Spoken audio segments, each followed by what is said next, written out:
Well, Amy, congratulations on the film. It's great to meet you in the flesh because you're one of my all-time favourites. Oh, that's very nice of you to say. It's great to see you in the role as Lois Lane because I, growing up, was the biggest Superman fan and I always wanted to be Lois Lane, and now here you are in front of me. I know. I was the same way. I always wanted. You? Oh yeah, I used to reenact scenes from the movie and. In a hairbrush. No, with my Barbie and Ken and You were one step above me then, so. Yeah, you were actually, and here you are actually being a real life Lois Lane, being Brilliant. a So reporter. you can practice on me. Yeah.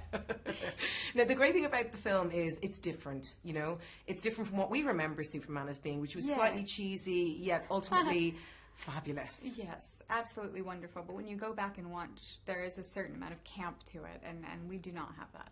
No, this is Man of Steel, and you're the only one in the film that kind of references Superman, though you didn't actually get to finish the sentence. Exactly. Yeah. And there's just one. Yeah, there's not a lot of reference to No, because he's being created. The Superman persona is not identifiable as of yet. Now, of course, Lois Lane in herself, I mean, she's a very strong, dogmatic character. She's different. She's a little bit more sterile than the Lois Lane we would have known before, but at the same time, she brings a great sense of gravitas to the role, I thought. Yeah, I think that, she's... It's interesting you said sterile. I started thinking about it and intellectualizing. I'm like, an interesting perspective. That was a good thing. That was a compliment. No, it is. I always just love it when somebody brings a new comment and then I think about it. So forgive me that I... but now I forget the question. This is what happens. She was a bit more gravitas, a bit stronger. Yes, she was. Well, it's. I think that they allowed for her to be a part of the solution, and the fact that she is the one that sort of is entrusted with information from Clark and ultimately from Jor-El, that allows for her to be a part of the solution. And I think that. She's not just gaga for Superman. She actually has great affection for him. Absolutely. She cares for him. But let's talk about being gaga for Superman because, we can't let that go. The jawline, the suit, everything. The Henry of it all. Henry. He's really getting a lot of great publicity, but not only for his acting, but he's also a stunning looking guy. Yeah, I mean, he is. He did a really great job acting-wise in the film, and he is, really stunning looking. Absolutely. I know. I've made a joke of it before. He's like, we've been doing press, and like, you never look at someone and go, wow, you're really good looking. I mean, like, stunning. So now I'm afraid he thinks I'm kind of a little creeper on him. I'm sure he's delighted. Delighted.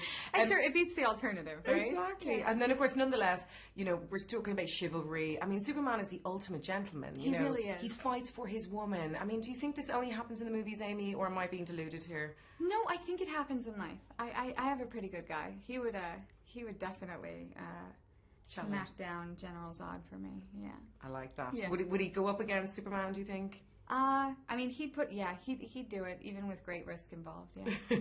We were talking about superpowers last night. You were talking about, I think, flying was one that you would have liked. No, it's read people's minds. Read people's minds. I always say the same answer. So. Oh, okay. So you know that you know your answer. Truth, yes. Read people's minds. Why? Why would that be the one you like the most? I think because I just spent so much of my life wondering what people are thinking, and I'm just constantly curious about what makes people tick, which is probably why I enjoy acting, is because I get to climb inside and try to figure out other people's reality. But very good psychologist you'd make, wouldn't you? I don't think I could get through the schooling, unfortunately. I mean, that's why I'm an actor. Oh, no. It comes with many, of course, strings and bows.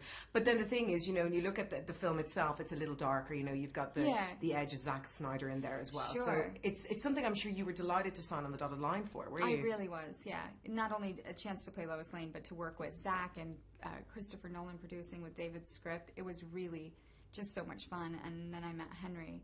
I think we were the two first people cast, and I read with Henry, and when I got home I was like, Darren, he's Superman. It's like, it's absurd. And finally, really quickly, your children, do they kind of think, wow, mommy's in a Superman film, this is incredible?